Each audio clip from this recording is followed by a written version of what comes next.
When you play the Game of Thrones, you Subscribe and like. or you die. There is no middle ground. Alright, hello YouTube and welcome back to the Grease Comedy YouTube channel. Today's video, we are going to be continuing our series.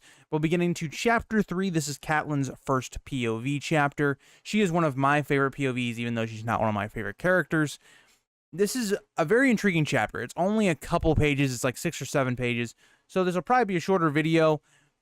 But we get a lot of information in this. We get a lot of character building for both Catelyn and Ned. And even for kind of starting the Daenerys plot in the next chapter, where they do a lot of name drops of like the Mad King and Robert's Rebellion. There's a lot of good in this chapter, and I think so far out of the three, I think this is probably my second favorite of the three. But let's get into the chapter, and we will start on page 22. So page 22 begins with Catelyn. She kind of describes how she's always felt like an outsider, and it's something that's made very apparent in this first chapter with Catelyn, that she doesn't really belong here. She's more of a southerner. She's from Riverrun, or the Riverlands, and we even go about describing how different the two areas are, where the Godswood in Riverrun was always very colorful and nice. The Godswood in Winterfell is more dark and uninviting. And that's something that we just see with the North constantly, because the North is much more serious. It's not as pretty on the outside. It's much more uninviting, like the text suggests. And this is a direct parallel to the Starks themselves. Ned is someone that is never described as being super handsome or anything like that. And he's kind of described as having this depth to him, where he feels older than he is. And even when we see later on when Catelyn goes to talk with Ned, Ned kind of seems very distant and almost uninviting, which is an interesting idea that we'll talk about later on. And something else this kind of notes is that the Tullys in the South as a whole are much more consumed by beauty than actual depth. And that's something we even see Robb taking on at this point. He has not become very serious, as we see in chapter 2, or Bran's first chapter. So it's interesting to note, right? Now, really, that's what we get for about the first half of this page. The next part of this page, is Catelyn kind of thinking about how she will find Ned here, and that Ned always seeks silence after killing a man. And this builds a lot on the last chapter, that Ned is someone that kind of needs a cool down period. Like, he needs some peace, and he needs to kind of be by himself and kind of reflect on what he's done. And it's a really good idea, because there's so many characters in this story that just revel in killing or don't care about killing. And Ned is someone that we can tell killing does very much affect him. And he is someone that is very much not immune to it. And that's what he's trying to teach his children, like we got in the last chapter. And that's really all we get in page 22. It's kind of a smaller page, and it's just really used to set the tone of the chapter.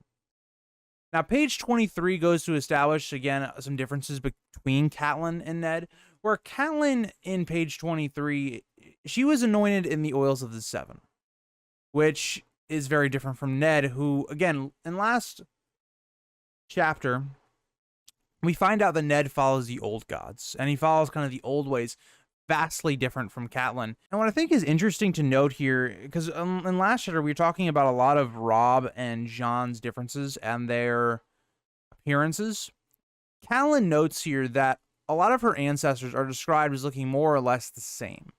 This is something George R.R. Martin does for a lot of families, and it's going to be even the main central conflict. It's a lot of foreshadowing that's done here by Catelyn, is that families tend to look very much the same. Right, if we look at the Targaryens, they all kind of look the same. The purple eyes, like silvery kind of hair. The Lannisters, they all have like the blondish hair. It's very much apparent that in this world, you look exactly like your family. And it's something that George talks about literally in chapter 3 and is foreshadowing to the main conflict of Joffrey, Tom, and Myrcella's parentage. We also see that most of the country to this point does not actually worship the old gods. It's something that's very different for the Starks, where a lot of the country, they have Godswoods, but it's more like for resting or for walking, but not for worship. And we see this kind of a lot with We see this a lot with the Godswood and King's Landing, where nobody that ever goes there really is worshiping. It's more or less just a place that you can walk or, just have conversation almost. And that's very different from the way the Godswood is framed in Winterfell. And we even get a remark here that Ned actually builds a sept for Catelyn so that she could feel comfortable, because again, she is she believes in the Seven. And this is remarkable when you think about it. There has never been a sept in Winterfell in history, right? The Starks go back a long time, and to think that Ned built this for her, it shows who Ned is as a person. He's a very kind person to the people that he cares about, or his family. It really builds Ned's character. And we haven't had a Ned POV chapter yet, but we've really seen who he is as a person through other people. And that's something that I think is lost in a lot of today's media, where we're constantly just being told, oh, this guy's a good guy, or this or that. And it's never shown. It's never shown through other people and what actions he does that makes him this character that we like. And, we even see the opposite of that, where Ned is seen as a bad person by people like Jaime later on, or people that don't really like Ned. So I think it's an interesting way of introducing Ned's character without fully bringing us into Ned's POV yet.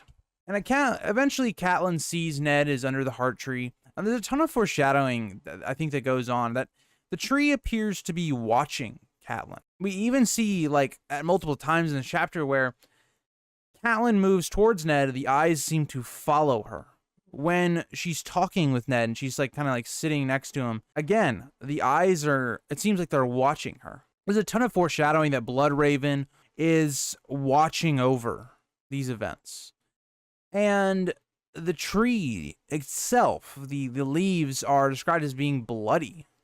Almost like the magic that's at work here is blood magic.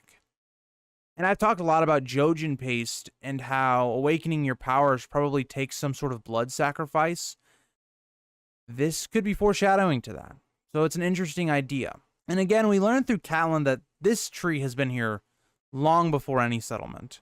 And it's really to establish how old the powers of the Old Way are, where the Children of the Forest have been here for way much longer, and things like the Others and all that.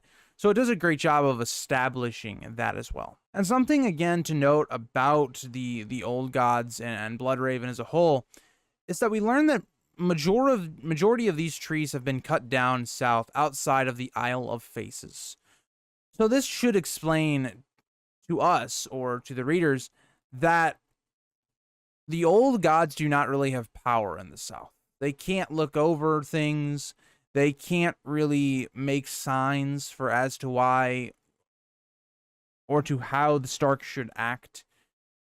And I do think that Bloodraven tries to send some signs to Ned to not go south, right? But once he goes south, there's really nothing you can do as Bloodraven to kind of help that situation. And this page ends with Catelyn approaching Ned as he is cleaning ice, all while the tree is watching her approach. Just want to say, sorry for the people that were confused on screen. I forgot to change the page number for page 23. But don't worry, I've changed it for this one. So, Catelyn kind of approaches, and Ned basically asks her, where are the children? And this really, again, establishes how much Ned cares about his children. And also, it's a bit different of a situation than it is in the show. Because if you think about it, in the show, Rickon appears to be 5. He can kind of wander off by himself.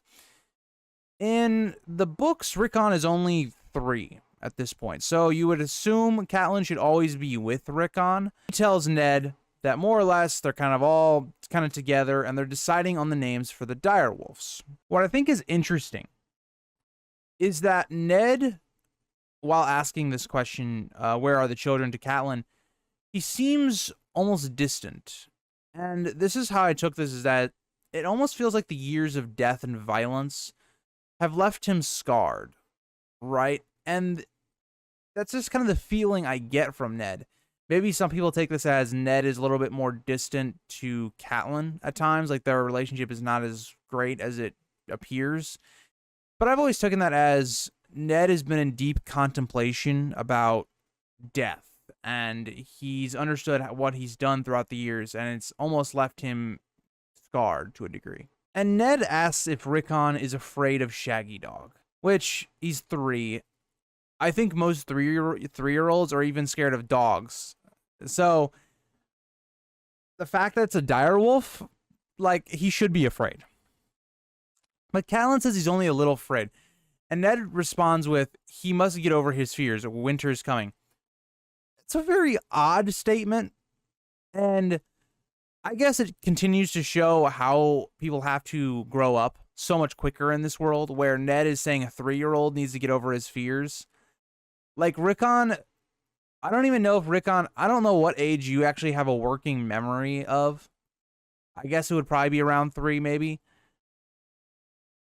But this is an odd statement to say. But yeah, we'll just leave it at that.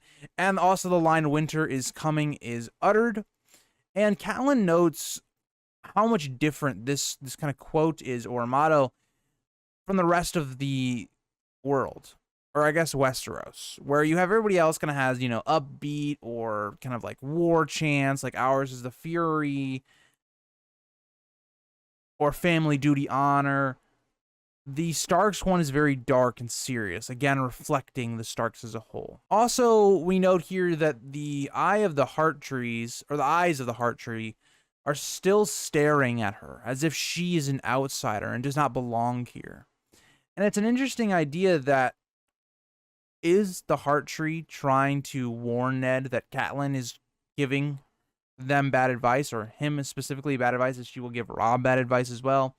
Now, again, she does give them good advice as well at times, but it is an interesting idea. Now, a very weird conversation happens after this, and I talked about this on stream a little bit on Friday, is that Ned says Garrett had a clean death, and it was a good thing for Bran's sake, which I guess, because since, you know, he wasn't struggling or anything, it was just one clean sword, it was over with. But then he mentions that Catelyn would be proud.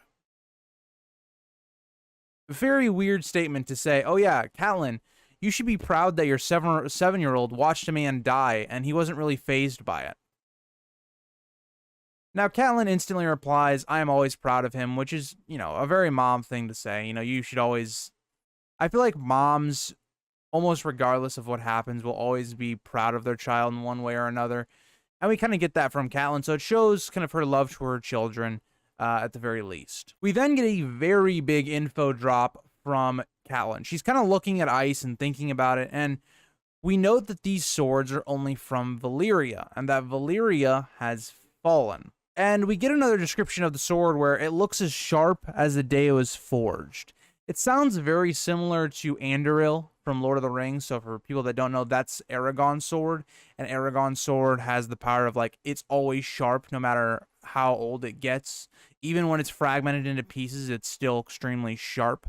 So that's kind of what I took away from that. It sounded very similar. There's been a lot of things that I've now taken away that are very similar to Lord of the Rings, that George definitely had a lot of inspiration from Tolkien's writing. And another interesting point that we learn here is that the Starks were once kings.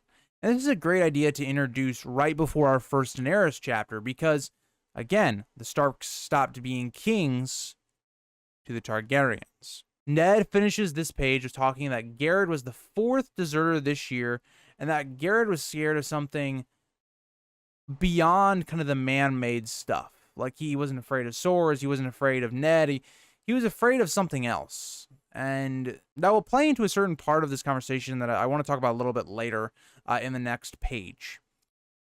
Also, we learn from Benjen that the Night's Watch is growing weaker and weaker.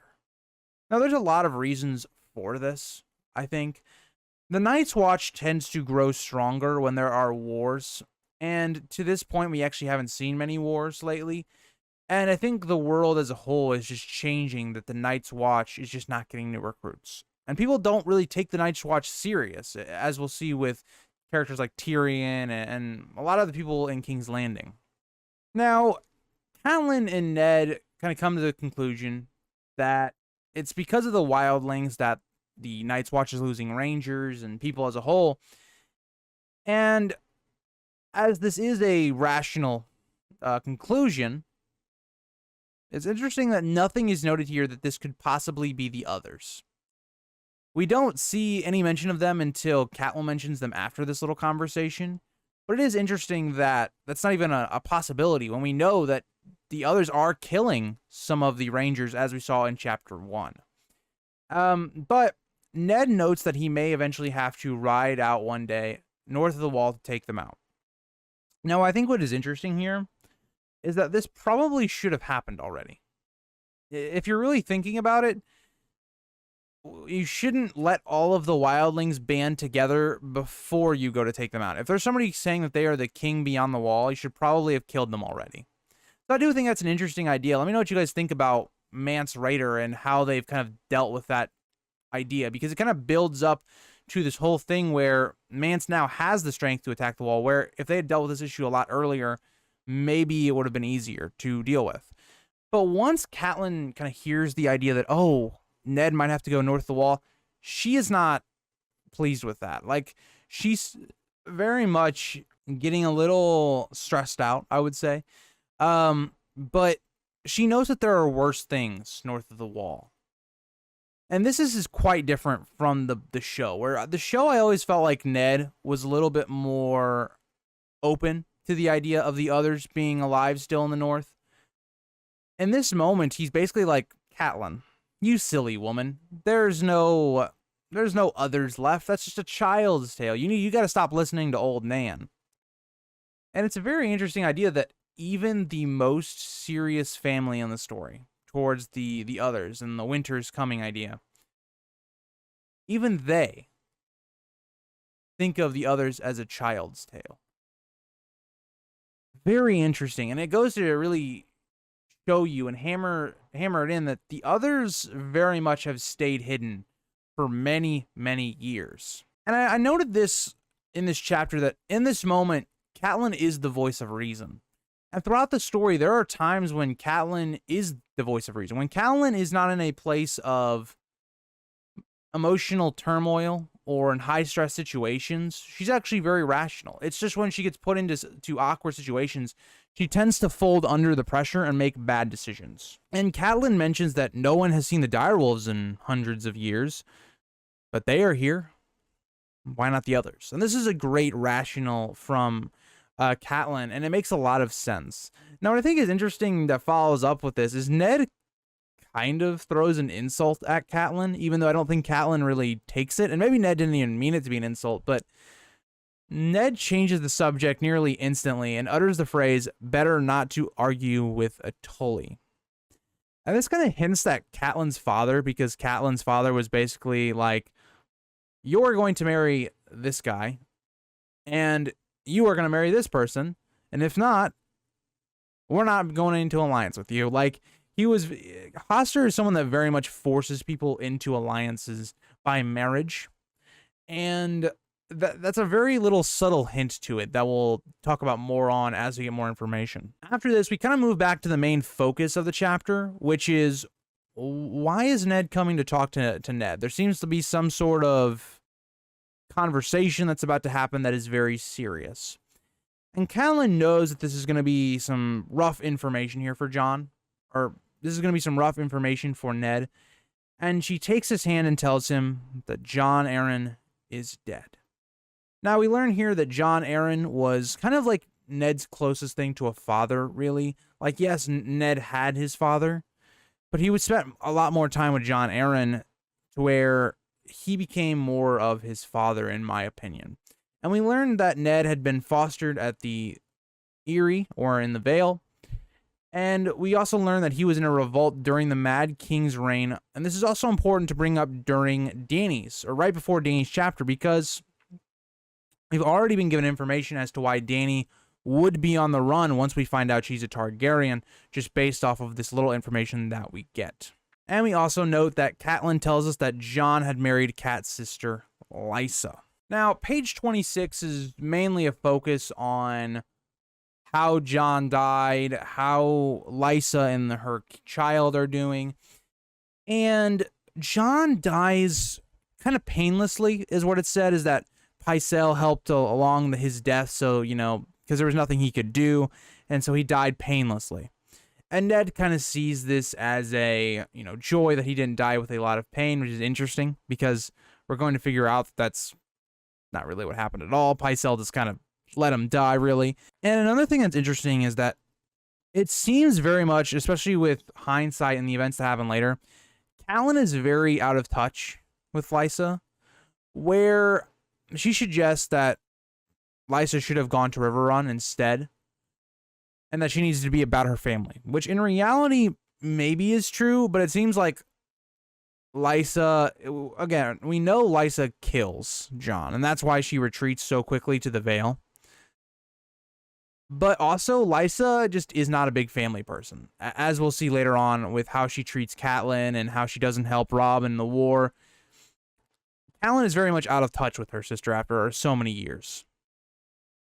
Now, we also learned just a little bit of information that Cat's uncle is in the Vale as well. We haven't gotten him name dropped yet about the Blackfish, but the Blackfish is in the Vale. That's something I think is very unrealistic that Ned kind of like instantly says. He's like, you should just take the children and go visit Lysa. It'll be something that'll cheer her up, can cheer her child about. But it's not really realistic. I don't think Ned would ever let Robb leave because, again, Ned is trying to groom Robb for command. So I don't think Robb would have gone. I think maybe all the rest of the children maybe would have gone, but I think Robb would have been the one that stayed. There's no way I think Ned lets Robb leave. Just based upon the fact that Robb needs to be groomed for command. Winter is coming. Ned is a big proponent of that. Now, this page kind of ends with, we get the news that Robert and the royal party are coming north and are already on their way. So this tells us a couple things. We know now that Jon has been dead for a while. If Robert is already on his way, by the time this letter has been delivered, Jon has been dead for at least a week, you would assume, right? And we also learn here that the North receives news very late, it would appear. Because we also see that Lysa has already reached the Vale at this point. So some time has passed. Like, Jon has been dead for a little bit of time now at this point. And another thing we learn is that Robert is kind of somebody that just takes what he wants. He does what he wants. He doesn't really consider people. Like, he doesn't ask, can I come north and visit you or whatever? And we have some stuff that I would like to discuss. He just starts coming, and he doesn't even wait for a response. He's already on the way. So it's kind of a little indication into who Robert is as a person. Now, again, something that I always thought was weird. Catelyn is the only character that really reads into what happened with the wolf. She now notes that while, yes, this is happy news for Ned, Catelyn is very much not so. She is reading into what happened with the direwolf. The direwolf dies because there's like an antler stuck in its neck, implying that the Baratheons could kill the Starks. And this is my big thing for when people say Catelyn is dumb. Catelyn is a character that is smart at the worst times. She's smart when there's nothing going on, and she has no stress on her shoulders. She has no pressure. But you put stress and pressure and loss and emotional issues, she folds. She makes terrible decisions. So I don't think Catelyn is dumb, but I think she is someone that is not good with emotions and also pressure. And this page ends with them deciding to tell Benjen about the meeting. So Benjen will come up and join the kind of party that they're going to have with Robert. Now, this last page is mostly kind of building up our conflict with the Starks and the Lannisters, where Catelyn knows that the Lannisters are coming, right? So the Queen, her brothers, the children, they will all be coming as well. And Ned obviously dislikes this. And Catelyn notes that there is very little love between the two houses, and this is great foreshadowing, because the Lannisters had come to Robert's cause late, and they had done some things that we don't know of yet in this chapter, but we know that they did some morally questionable things as well, and Ned is just not a fan of them. Ned is the complete opposite, where the Lannisters are willing to do some pretty awful things to keep their house in power, where Ned is not that. Ned is very honorable. He tries to be honest. He is someone that leans heavily into the good morals. And Ned is someone that doesn't guard his tongue well. You know, he starts talking kind of negatively about the Lannisters, and Catelyn tells him to guard his tongue around that Lannister woman, and that her pride is growing each year. And this is something that's interesting because Ned doesn't do this. Ned does not guard his tongue around Cersei. He tells her his plan. He tells her that he knows. Well, he doesn't tell her his plan, but he tells her that he knows that they are her and Jaime's kids, that he is going to tell Robert this. Ned does not take this advice. And the whole, chapter concludes with Ned saying there should be a feast and we're going to start working on that, whatever. But I want to note here that Catelyn was very smart throughout a lot of this chapter. She made a lot of great rationalizations. She sees a lot of the foreshadowing we're seeing as the audience. She's a character that comes off as very smart in this first chapter. And Ned, by contrast, comes off as a little naive. So it's interesting to play off that dynamic where, again, I am someone that doesn't like Catelyn, but she comes off very strongly in this first chapter where she comes off as someone that's very smart, which is going to be an interesting contrast to a lot of her character. But thank you guys all for watching this video. It was a shorter one because, again, the chapter is not very long, but I hope you enjoyed this one. We'll be doing Dany 1 next week. So I hope you guys are excited for that. I think a lot of you know Dany is not one of my favorite POVs. So it'll be interesting to go through Dany's whole story. To me, Dany, I will say this is Dany's probably not her best POV, but I'll probably say her second best POV. I think A Storm of Swords is probably her best. But yeah, I'm excited to get into that next week, and I'll see you guys all next video. Bye, guys.